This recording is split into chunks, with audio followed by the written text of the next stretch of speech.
I think we live in a time in general where there's a real degradation of an understanding of love. From Interfaith Alliance, this is The State of Belief. I'm Interfaith Alliance President Reverend Paul Brandeis Raushenbush in New York City. And the Buddha said, hatred will never cease by hatred.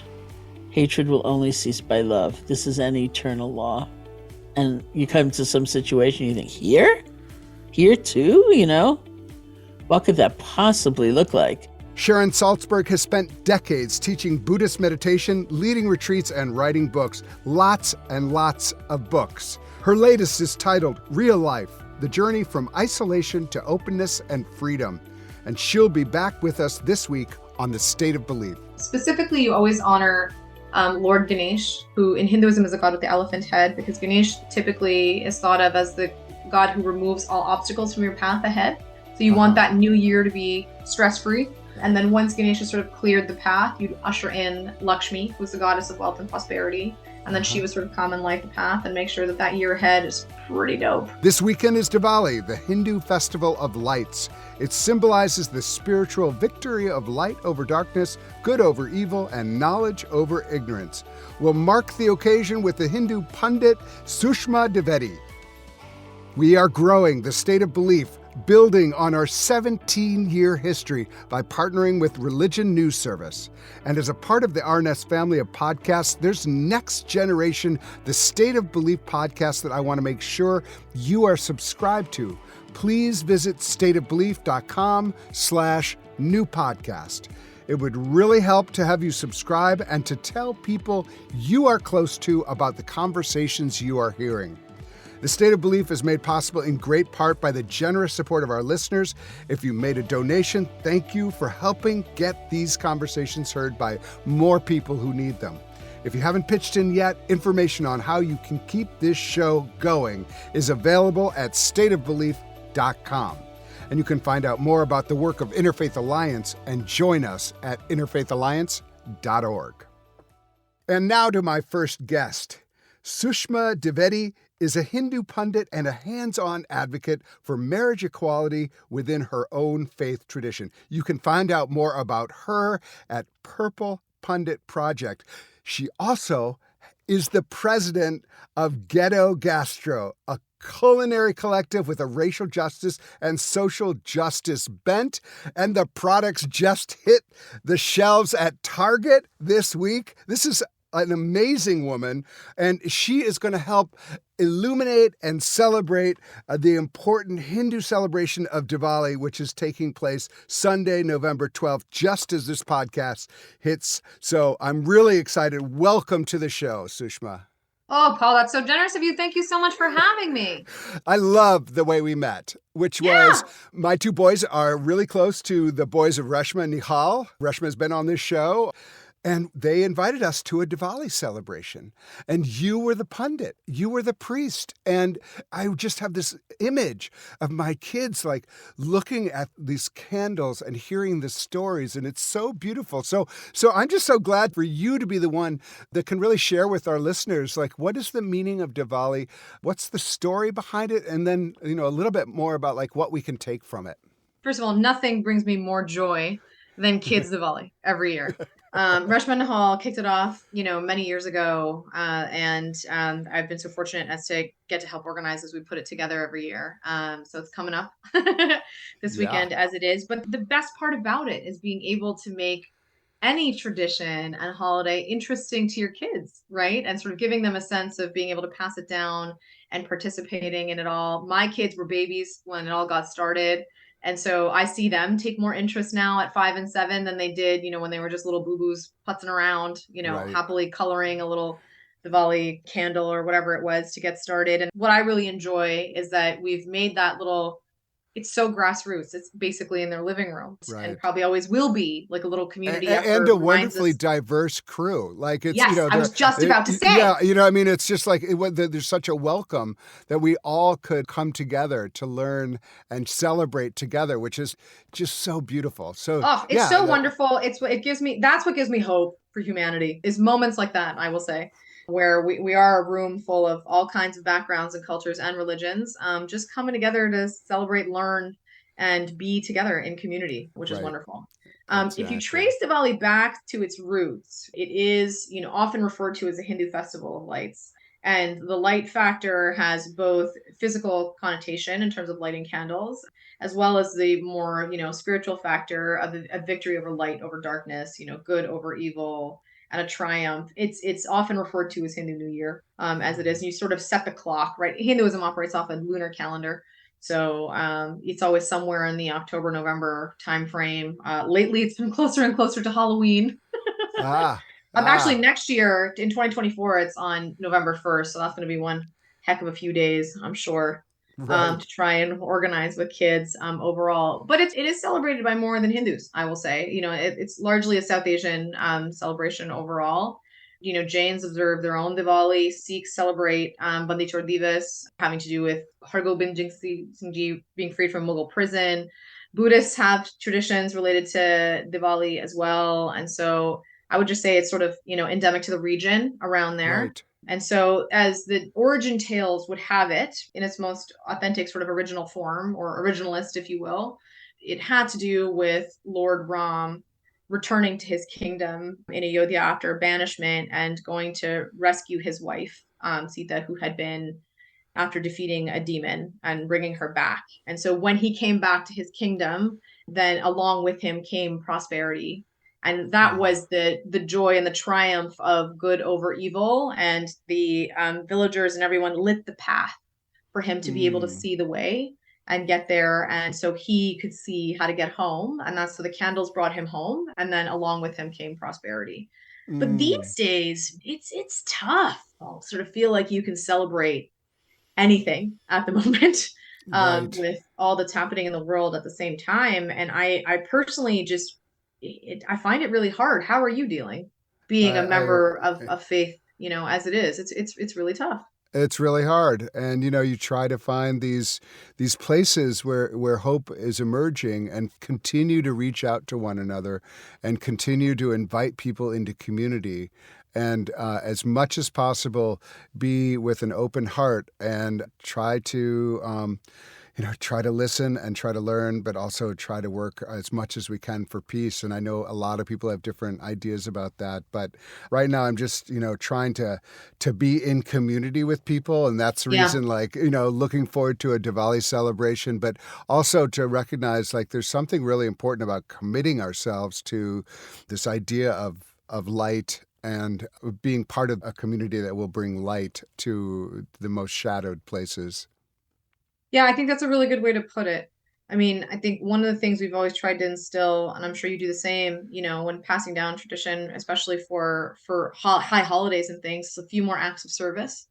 Just Mm, remind ourselves that there's good to be found, and a community to serve, and togetherness to be had wherever we can possibly find it, right. as it Right. is.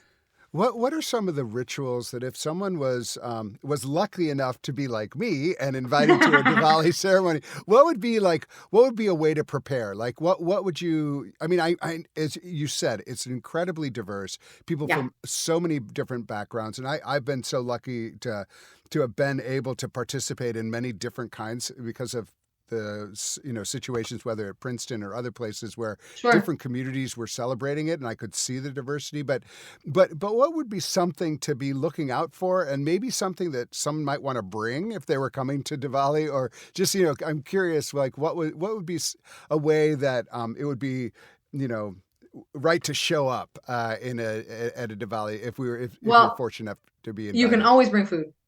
I think that is like the universal sort of for Yeah. all traditions, like, bring Absolutely. food. Cross culture, you can't offend anyone, I mean, Yeah, cross yeah, culturally okay. acceptable. Absolutely. I'll tell you some of the things that I feel like are always universal human truths, right? And I'm sure it's true of any celebration more than Diwali. But when you kick off Diwali, right, you got to clean your house.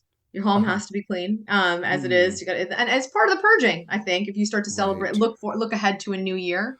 right, And so traditionally, you'd clean your house, you'd get together some sweets and put right. together a couple of things that you'd want to try and accomplish or acknowledge in the year ahead.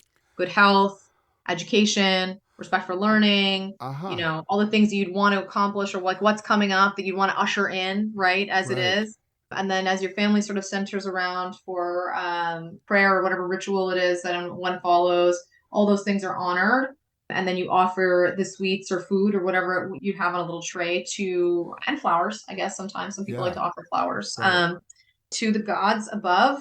Specifically, you always honor Lord Ganesh, who in Hinduism is a god with the elephant head, because Ganesh typically is thought of as the god who removes all obstacles from your path ahead. So you want that new year to be stress-free as much as possible. And then once Ganesha sort of cleared the path, you'd usher in Lakshmi, who's the goddess of wealth and prosperity. And then she would sort of come and light the path and make sure that year ahead is pretty dope.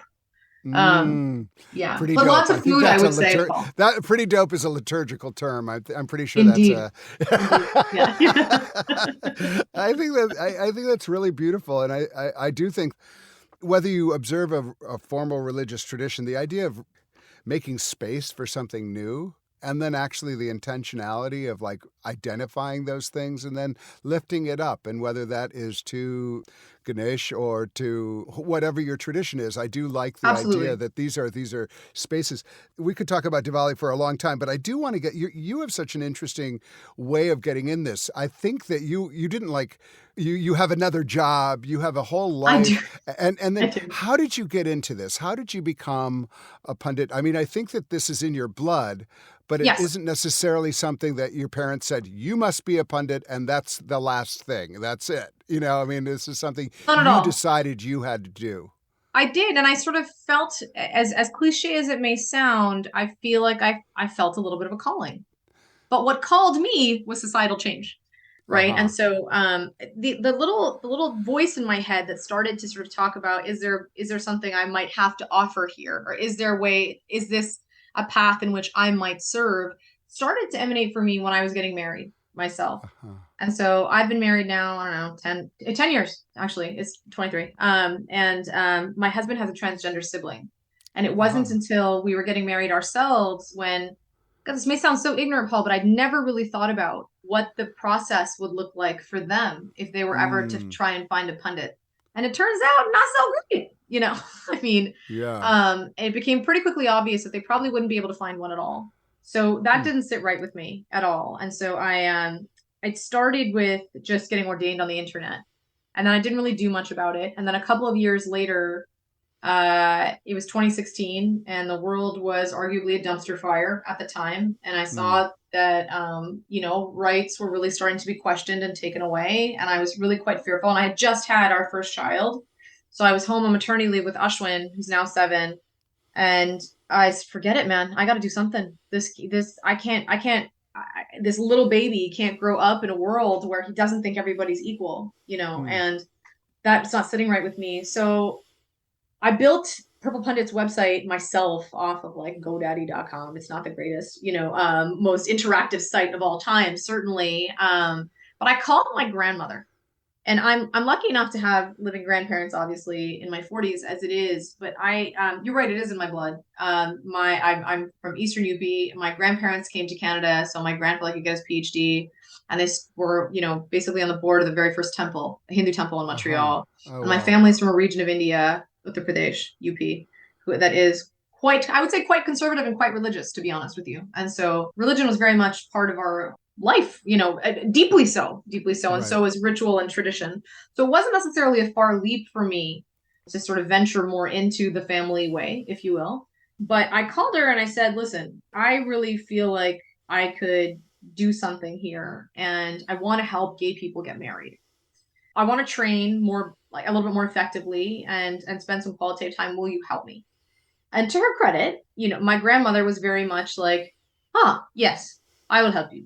Because everybody should be able to get married, because everybody should have children. And she was like, listen, the more people out there who are getting married and having kids, the less people will be out there dating, because that's really the silliest part.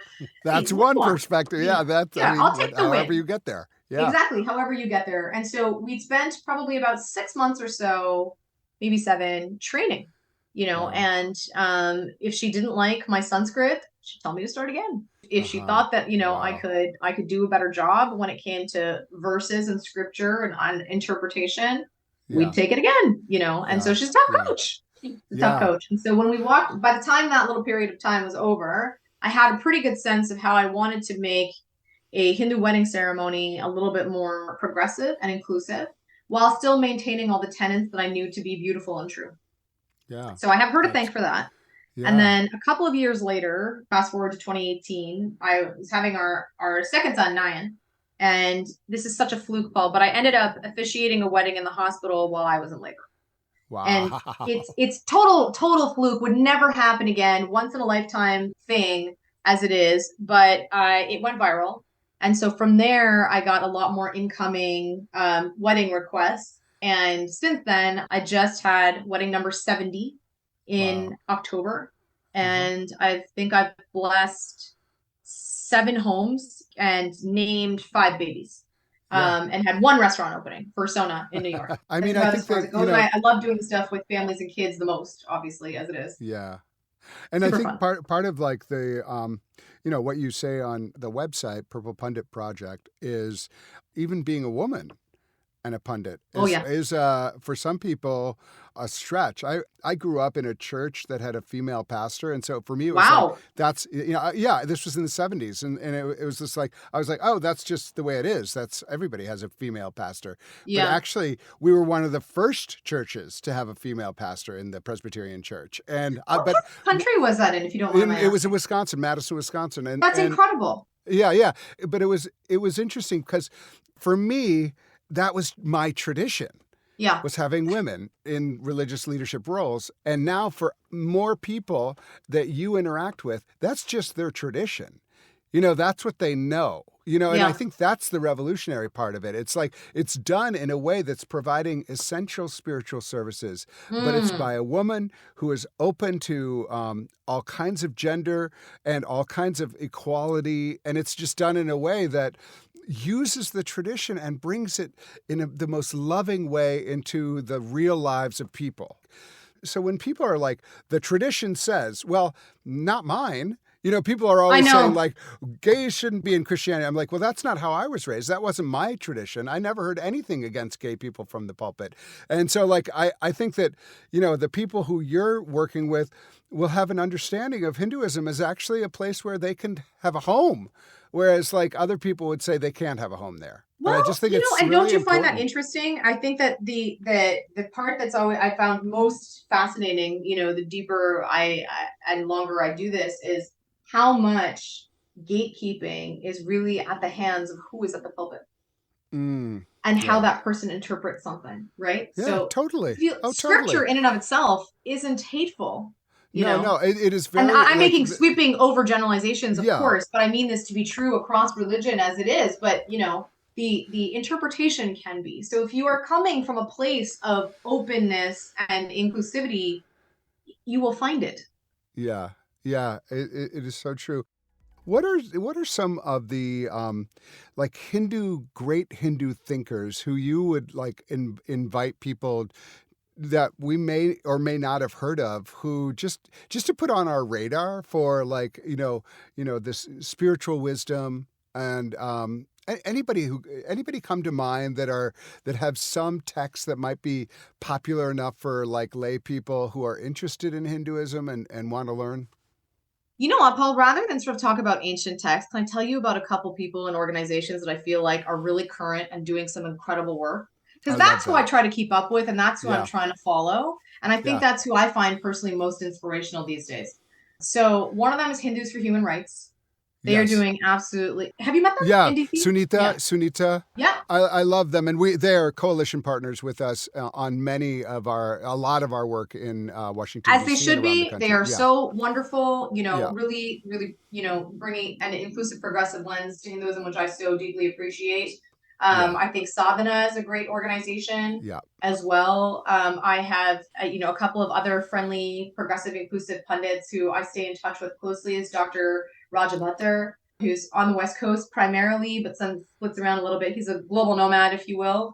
And I equally try to keep up with Pratima Dubey. She's based here around in the New York area instead. I love the Broome Street Ganesh Temple. It's such an environment of like wonderful peacefulness and a great little respite in New York City.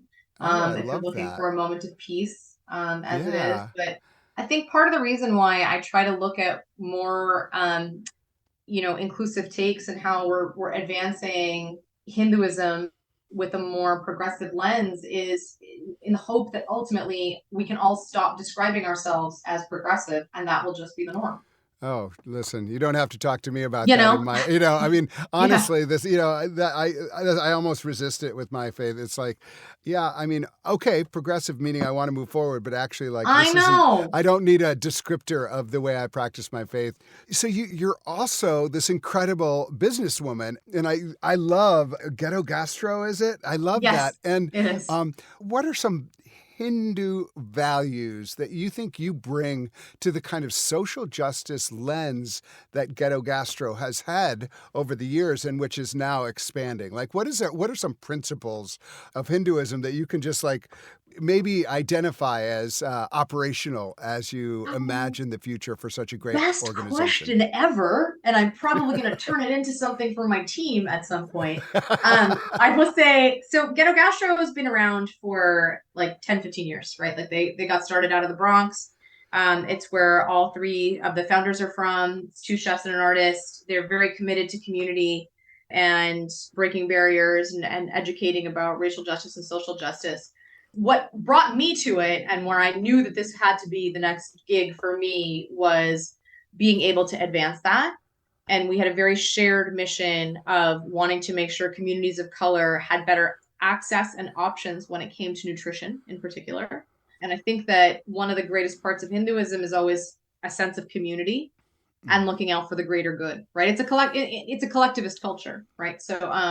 So that's one of the things that I think I very much bring to Ghetto Gastro and trying to bring us along, but it's a shared value. And that, my dudes were already committed to it from the very beginning. And it's nice to be able to amplify that. And I think it's also really nice to be able to think about how maybe this also goes back to the collectivist nature of it all. But when it comes to generational interlinkage, as it is, we're very much talking about and trying to build something for the generation ahead. How can we as a brand, as a company, build even just generational wealth and build a sustainable company that, will leave a mark and will be, bring better access and options, sure, but also create jobs and create some, economic security and be able to give, leave our mark in the world in a special way that it is. So yeah, that is, I mean, it's so important. It also, just like the principles of like how you want to act in the world in a way that will continue, bring good to others and to yourself. I mean, it's like there's a very, a beautiful way of like practicing the Dharma, if I may, like use some of your that's absolutely language. right. And I feel quite fortunate to be, at this stage of my career and life where I found a job for myself that truly helps me live my values every day. I follow you on social media. And so I saw I saw you at the vice president's residence for the 50th anniversary of hip hop. That's and right. You were doing the food. And I was like, there are some places where I am so envious that that was FOMO for me for sure. And so like, it was a once in a lifetime situation. I'm so grateful to be able to tag along for the day. Vice President Harris hosted a brunch at her residence in honor of the 50th anniversary of hip hop, and Ghetto Gastro curated the menu for the day. But I got to tell you, Paul, it was like the best concert of all time. An incredible energy to be on site, obviously, at the VP's residence for the occasion, as it is. Met a lot of really great people.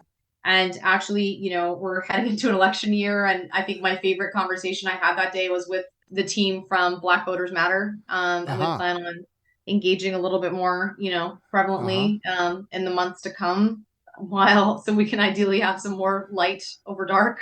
Right, right. And Vice President Harris has Hinduism in her background. She's like, she comes from a bunch of different traditions. I actually think that's like, she's kind of an amazing American story in the sense of like all these different traditions coming together, married to a Jewish man. I mean, it's really like that family is so incredible. Like, I've actually never asked you about this, like, the Hindu community, do they identify, with having the vice president? Is that a source of pride? So, I mean, listen, I think it depends on who you ask for sure. But I've Yeah. largely seen support. I might live in my own bubble. I don't know, but Yeah, but of I've course. certainly largely seen. No community is uniform for sure. So Yeah, I mean, you sure. can't say like all Hindus, and there's not all of anything that No, that that's are right. anything. That's And right. so That's like absolutely right. that's a really important point. I do believe she has a Diwali celebration every year. I have yet to make that invite list, but I think that Oh also yeah. helps in building community and feeling a sense of camaraderie. And I feel seen in who's out there and how. Wonderful. I actually think, Vice President Harris, if you're listening, which I assume you are, I know a really great pundit for you. And so like, I want to make sure that you check out the Purple Pundit Project and bring Sushma to the residence. I like to end every show with the question, like, what gives you hope right now? We've talked a lot about needing the light in the darkness and all of that. Where do you find that hope? Where do you find that light? Where can you illuminate us into what gives you hope? I'm going to be honest with you. I feel like this has been a really dark year and a really tough one. And one of the only places I'm personally feeling any hope is through my children and in watching other children.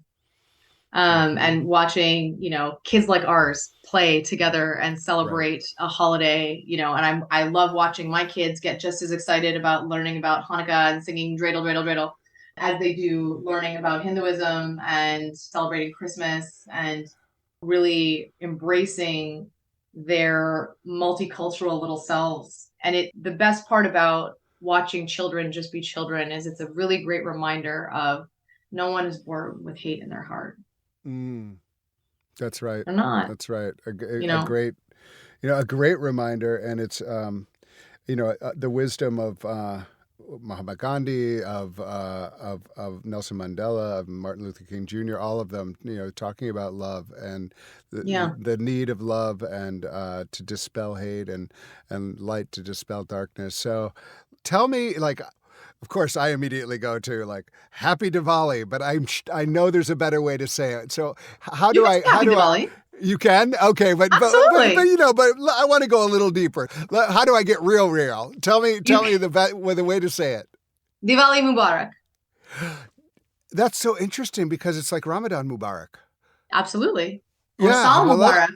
Yeah, this is great. So Diwali Mubarak. Thank you, sir. And thanks for having me. This is so fun. Listen, Sushma Dwivedi is a wonderful pundit. You can find out more about her at the Purple Pundit Project. She is also the president of the Ghetto Gastro Company. Sushma, thank you so much. I really am so glad that our lives have come together. Likewise, my friend. It's a pleasure to be in community with you. Up next, meditation teacher and author Sharon Salzberg. Her latest book is Real Life, The Journey from Isolation to Openness and Freedom. If you miss any part of today's program, you can hear full episodes of The State of Belief anytime on our website at stateofbelief.com. And make sure you subscribe to the Next Generation podcast at stateofbelief.com/new podcast. That's stateofbelief.com/new podcast. You're listening to The State of Belief, where religion and democracy meet.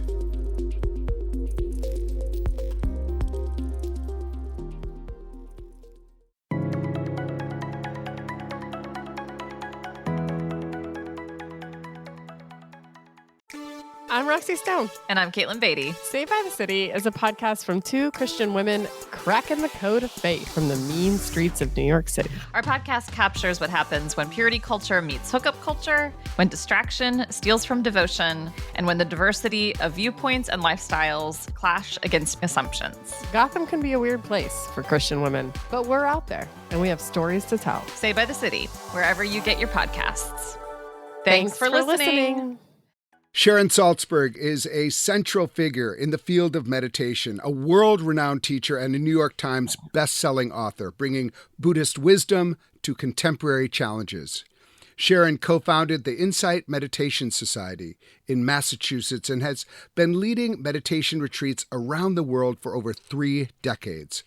She was with us at the very start of this year and since then has published not one, but two vitally important books. Real Life, The Journey from Isolation to Openness and Freedom came out in April and couldn't be more timely for how so many of us find ourselves feeling and living right now. She's also just released Finding Your Way, Meditations, Thoughts, and Wisdom for Living an Authentic Life. Sharon, I am so glad to be talking with you again. Welcome back to the State of Belief. Thank you so much. It's great to see you. Sharon, I'm starting every show right now with the question, how are you doing? And I know that this has to be a difficult time for you personally, just like it is for so many of us. How are you doing? I'm doing okay. Thank you. I felt like in the beginning of this terrible period of which I would mark with Israel and Hamas. Yeah.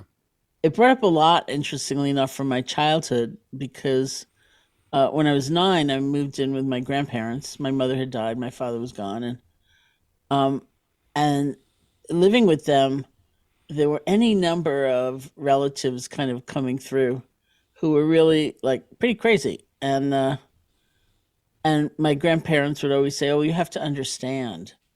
They were hiding under the bed when they watched their mother get killed.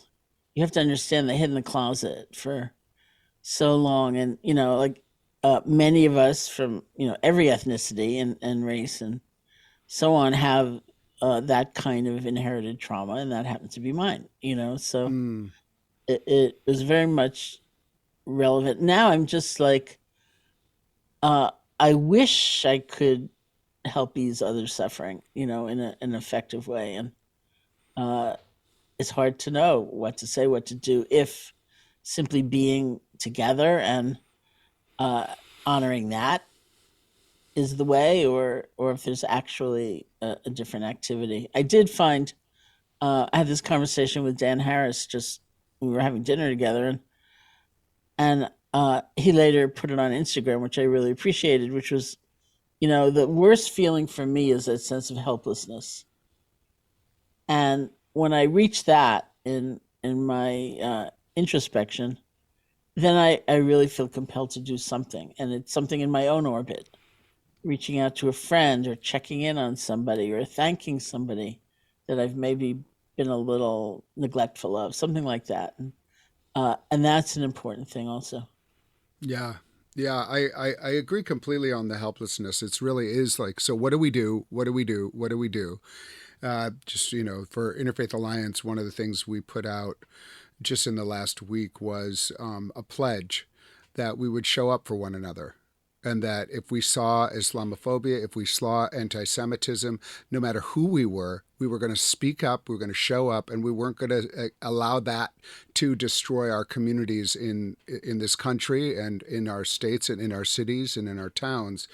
And, it's a small thing to take a pledge like that, but it allowed people really responded to it. And they said, okay, I'm going to do that. That much I can do.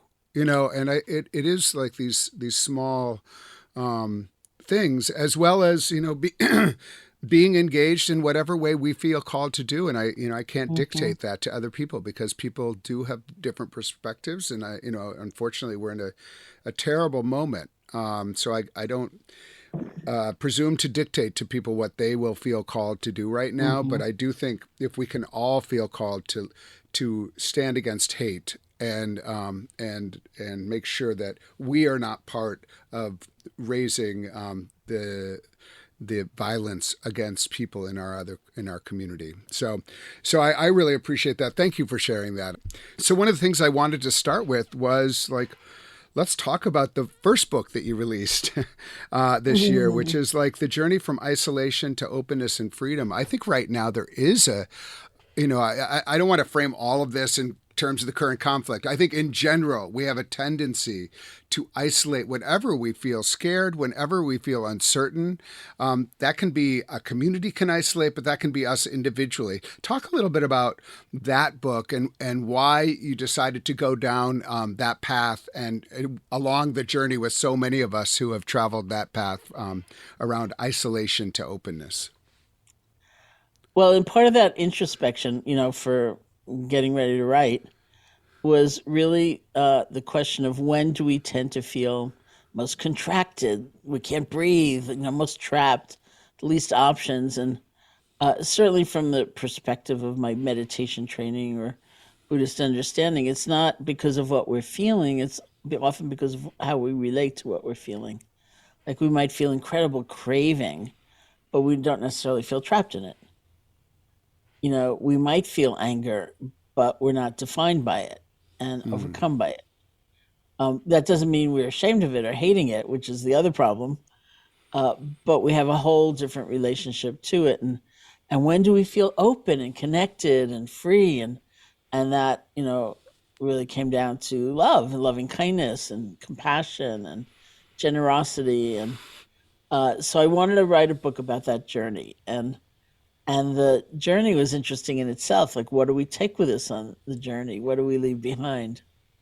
And there's quite a lot, which I've been reflecting on lately in this current time as well, about how do you deal with those difficult feelings? Like, how do you deal with the jealousy and the rage and the fear and all of that without falling into one of those two extremes of grabbing onto it and kind of becoming it, or the other extreme of feeling so terrible about what you're feeling and trying to hide it or put it down, which never works. So that's one of the, I think, the gifts of teachers like yourself that given me is like, let's examine what we're feeling. Like, it is okay to take a moment and say, oh, what am I actually feeling? And not just say, okay, I'm feeling it, I'm going to run with it. It's my feelings are legitimate. They are, but also, like, can we look at that? Can we take a moment and just like do a scan of our emotions at this moment and know that that's actually honoring our feelings. It's not denying them. It doesn't have to be a denying. It can be an honoring, but then also like at least get a little bit of a perspective. It seems to me that that's what you're offering in this. Yeah, well, I think it's really important. I mean, one of the things I've been reflecting on, sadly, recently also, is how often we tend to pick up ideology and cling to it to not feel what we're feeling. Say more about that. Say. Well, it occurred to me at first, very strikingly, after 9/11, where I'm a New Yorker, you're there, and I was there. I wasn't there that day, but I was there soon after, as soon as I could get in, and I was teaching. And teaching meant encountering that incredible vulnerability and sense of loss and fear and the sacrifices people were making. And, I met a firefighter right at that time who literally lost 20 friends on that day. And he was in the hospital, and he got up and ran away from the hospital so we could go to the site and dig, So then I went out of New York somewhere and brought up, it was so hard being there and so important to be there. And people were bringing up, well, American foreign policy. And it's just like, I said, wait a minute, that's all true, no doubt, but what does that mean to my firefighter? Like, let's sit a moment and realize that, look at the immensity of what's happened for human beings. And, yes, I think and, that was, so I see it here now important as well. Yes, exactly. I mean, I think that the question of empathy and what does it mean to actually stay with it? And not rush to the first thing. Okay, well, and how when we rush to the ideology immediately, and as you say, it can be true, but if you rush to it too quickly, you're denying the experience of what happened. And I think for many Jews I've talked to, that is what was most painful, is that there was so quickly ignoring the pain and the devastation. And I was in New York at that time too, and it was like an absolute. You couldn't frankly believe it. And even though, people were saying, okay, this is our foreign policy and all of this, you're just like, yes. And I just saw what I saw, and the people died who died, and, and you can't. So I do think like this idea of empathy, and also now there has to be empathy for what's happening in Gaza, and recognition of this is equally as devastating, and you can't immediately erase it because you want to go to another ideology to explain that. But I do think like, your teaching has been helpful in like, let's reflect on what I'm thinking about even. Like, why are you thinking the things you're thinking? And it gives us just a breath, I think. And that's, I love the idea of like, so, we kind of, we were definitely staying a little bit with the isolation.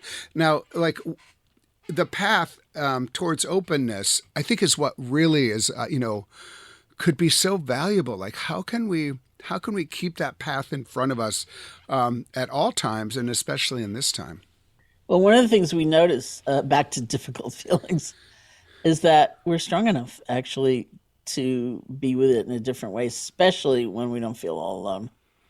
When there is some sense of community, although we can do it on our own, but the ability not to, fall into either of those extremes, to be different with those feelings, leads us to a sense of compassion, not only for ourselves, but for others. Because instead of calling those feelings bad, we realize they're painful. And they're so limiting. Life could be so much bigger. Even when it hurts, it could be so much bigger and more connected and caring. And we discover that when we actually put it into practice. And we take little steps, toward kindness. It's like checking it out. One of my favorite things in researching that book was talking to scientists and researchers about gratitude, because as a quality, it can be so diminished. People say, oh, you're telling people to practice gratitude so they'll be satisfied with crumbs coming their way, and they won't insist on systems change or better treatment or better work conditions. And I didn't personally believe that was true, but I asked, scientists, and one, for example, David DeSteno at Northeastern, he said, no, he said, when people practice gratitude, they get energy. They feel a sense of inner resource. Like, why try to make change from the most depleted, overwhelmed, exhausted state possible? Why not have some sense of wherewithal within? Then he went on to say, and besides, people who practice gratitude want to pay it forward. They want to see other people get a break, get a good chance at life, or better conditions. And so there's generosity that's born out of that gratitude, I love that. My boys go to a public school here in New York City, where they have a policy of gentleness, kindness, and gratitude. Nice. Those are like the principles that are across all of the schools, like curriculum. They get introduced at all levels, and it's kind of like, all of those things lead to, they're interconnected. And if you're going to be a good student, if you're going to be a good, person in the world, these are also things that are very helpful. And so I do think gratitude, I once, wrote a piece, back in the day, about like, what are you thankful for when there's nothing to be thankful for?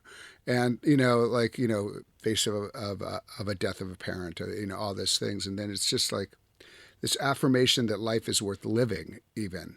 And that you are alive and you have the potential to be in connection with people. And so as we come up to Thanksgiving, I mean, this is really an important idea. Talk to me a little bit about this new book, which, Finding Your Way, please. I think I was going to say, tell me where to go, but I think that's opposite of what it's supposed to do. You can't live, but meditations, thoughts, and wisdom for living an authentic life. Finding Your Way. What is what was the spark for this book, and then what did you learn? The spark for this book, actually, ironically, the last day I was in New York in March 2020, not the last day, but when I decided to leave, New York, in March 2020.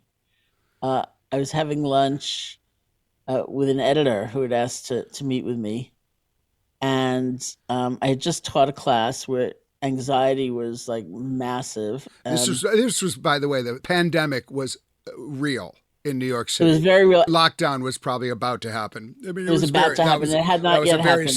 Very scary time in New York. It was a terrible time, and it was March 9th that we had the lunch, and the whole time we were having lunch, she doesn't know this, so I hope she doesn't listen to this podcast. She was proposing the idea of a book, a gift book, an illustrated book, a small book, lots of small passages, and the whole time we were having lunch, I kept thinking, boy, these tables are really small. And nobody really quite knows how you catch these things. Yeah, right. Maybe I should go up to Massachusetts for 2 weeks and ride it out, and till it's over. And so it was during that lunch I decided to leave town, which is very ironic.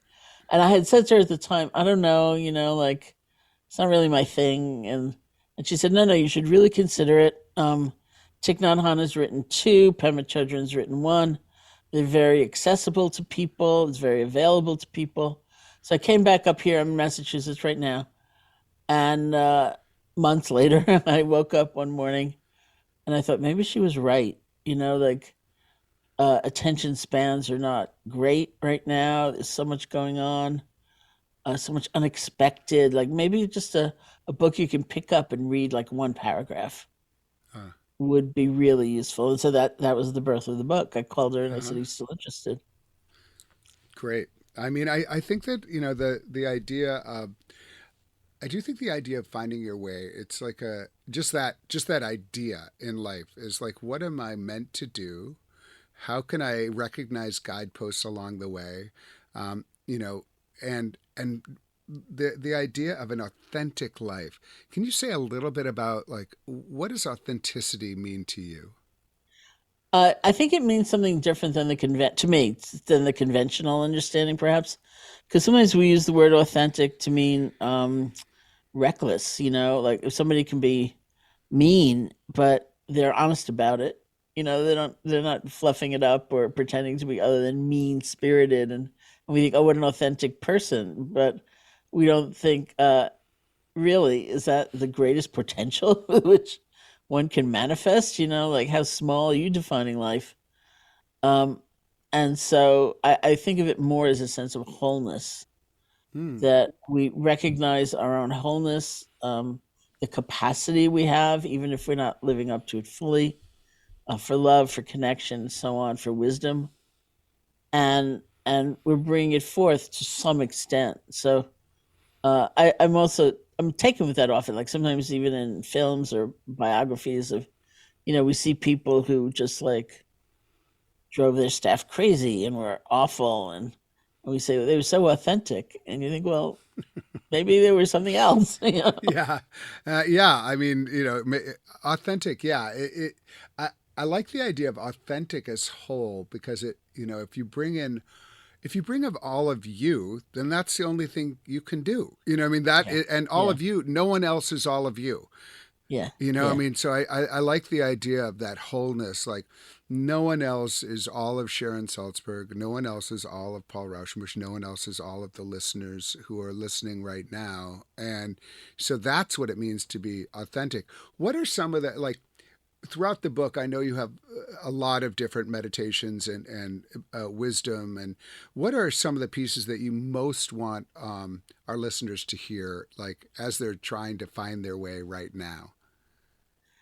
I think things like loving kindness for oneself, which so many people dismiss as like self-centered or laziness, but actually the engine for learning, for making progress, for moving forward doesn't seem to be like a denunciation of oneself in a harsh, punitive environment. It really is a kind of self-compassion or self-love that can recognize this is the nature of things. We fall down and we can pick ourselves up, or we can let others help us up, and we start over. And every day, we make a course correction, or we we need to not just dwell in our mistake forever.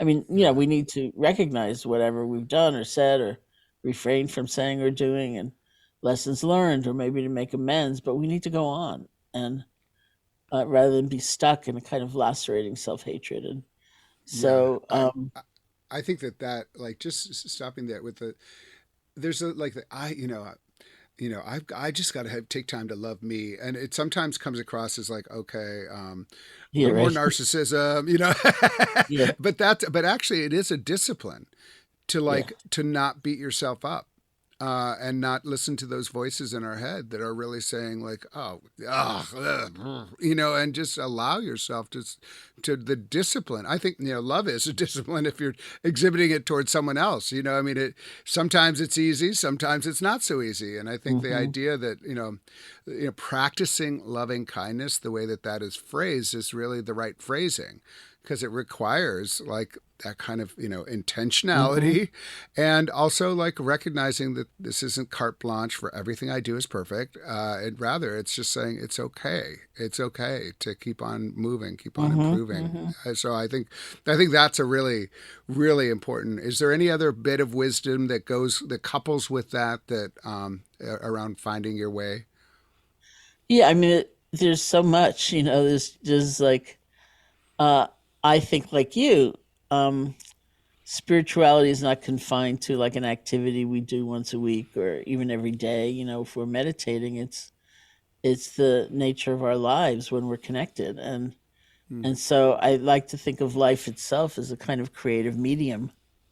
Mm, I You may love not that. feel you're artistic or, whatever, but you are. You're creating a life every Mm, day. We have choice, we have priorities, we have, remembering what we really care about. It's like all those conversations you may be engaged in where you're not really listening, or you don't really care, or you have a very strong image of the other person, not even from acquaintance, but maybe someone else told you that they're boring or they're hmm.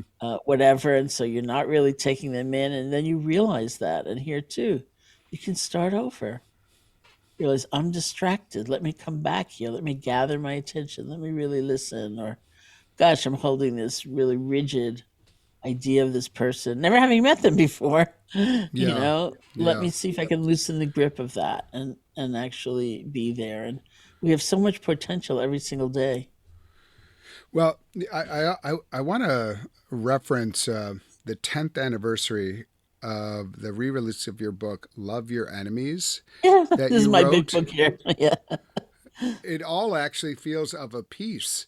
So talk to me about that book first of all, and then how you imagine it playing into our broad politic. We have so much that's weighing on us right now, from the things going on in our own country, which are very distressing, the things going on around the world, which are also very distressing. And then it is the most, if, to me, it feels like the most natural thing in the world to begin to describe people as my enemy, and to begin to act with Hmm. their demise in mind. And I'm curious how you suggest that we proceed. And I know you feel this too. It doesn't say, okay, everyone is fine, everything is fine. We're just going to love one another and kumbaya, it's fine. We have things that we have to make sure are right in the world. But what does it mean to love your enemies in a moment where there's so much pushing us to not love them and to Hmm. activate against them? Well, this is a really crucial question, and always has been. You know, um, Whether it's within a family or the world stage, it's not always easy. Uh, and the question I get asked, probably more than any other in teaching loving kindness meditation, is why? Why would I bother? Here's this kind of person who despises people like me. They don't feel I should exist. They don't have the right to exist or be equal to them. Why in the world should I be cultivating loving kindness toward them? And so it demands a tremendous exploration, a genuine exploration of what we mean by love, what we mean by loving kindness. If it means giving in, if it means acquiescing, if it means approving, then It's ridiculous. So why get up any earlier in the morning, to try to deepen that, you don't have to. But it could mean something else. And I think we also live in a time in general where there's a real degradation of an understanding of love. And so I've often wrestled with the saying of the Buddha, which was echoed, of course, in a slightly different language, formed by Dr. Martin Luther King Jr., when the Buddha said, hatred will never cease by hatred. Hatred will only cease by love. This is an eternal law. And it's a wrestling, it's like you come to some situation, you think, here too, what could that possibly look like? And so it's that kind of discernment and even struggle to try to understand, what do I mean by love? And I don't mean approval or any of those things, and I don't think the Buddha did either, but some kind of recognition of connection, that this is genuinely true, and that if I were in the circumstance of some other person with that vision of life and the meaning, what makes life meaningful, I might act in a similar way. That does not mean you don't take action against them or to protect yourself, or we do, like that's discernment, that's understanding, that's wisdom often coming into play, and balance. Like, what about compassion for yourself as well as for somebody else? So that was one of the understandings that was really important for me, that to have a heart full of love does not define a certain course of action, like saying yes or letting them move back in or giving them more money or whatever. Right. And then I come back to, bottom line is that I come back to, again, from my Buddhist background, the Buddha saying, they say that the Buddha first taught loving kindness meditation as the antidote to fear. And so bottom line for me is asking myself, well, is this a situation where my being less afraid, not afraid in a wise way, but less afraid in that kind of massive, overwhelming way, is this a situation where my being less afraid would be helpful? And I never come up with a no, so then I think, let's see what it might look like here. Wow. Oh, that's so helpful. I think that is all of that about, connection and, just recognizing humanity, which is really hard sometime when you have decided to demonize and put them as the enemy, and but recognizing humanity, and I think it's so helpful what you've been saying. I'm ending a lot of my conversations right now by asking guests what gives them hope, and I'd love to ask you that right now. I have a lot of faith in the resilience of the human spirit. And so that gives me hope. And my meditation practice certainly gives me hope. And it just keeps helping me open. And youth gives me hope. I want to see more photos of your kids in their Halloween costumes. And life is happening, Life is happening. I love that. That's your next book title, by the way. Thank you. I'm going to write that down. Sharon Salzberg is a globally known meditation teacher and the best-selling author of many books, most recently Real Life, The Journey from Isolation to Openness and Freedom, and Finding Your Way, Meditations, Thoughts, and Wisdom for Living an Authentic Life. On top of that, her book, Love Your Enemies, co-authored with Robert Thurman, has just been re-released in a 10th anniversary edition. Sharon, thank you so much for being with us again on The State of Belief. It is so good to talk to you. It's great to talk to you. Thank you. And that's all the time we have for The State of Belief this week.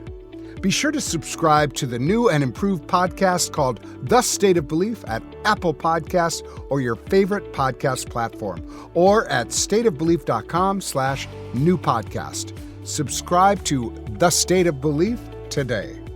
We need your help keeping The State of Belief growing. I hope you'll consider being a partner in this crucial work by making a financial contribution today. Information on how to donate is available at stateofbelief.com. That's stateofbelief.com. And if you're getting something out of this show, share it with friends and family. Let's get more people listening and keep these conversations going. Follow us on Facebook and Instagram at State of Belief and share the State of Belief with the people in your networks. The views and opinions expressed on this program do not necessarily reflect those of Religion News Service or Religion News Foundation. The State of Belief is produced by Ray Kirstein and is a production of Interfaith Alliance. Become a member today at interfaithalliance.org. And be sure to join us next week. I can't wait. Until then, I'm Paul Brandeis Raushenbush on The State of Belief, where religion and democracy meet.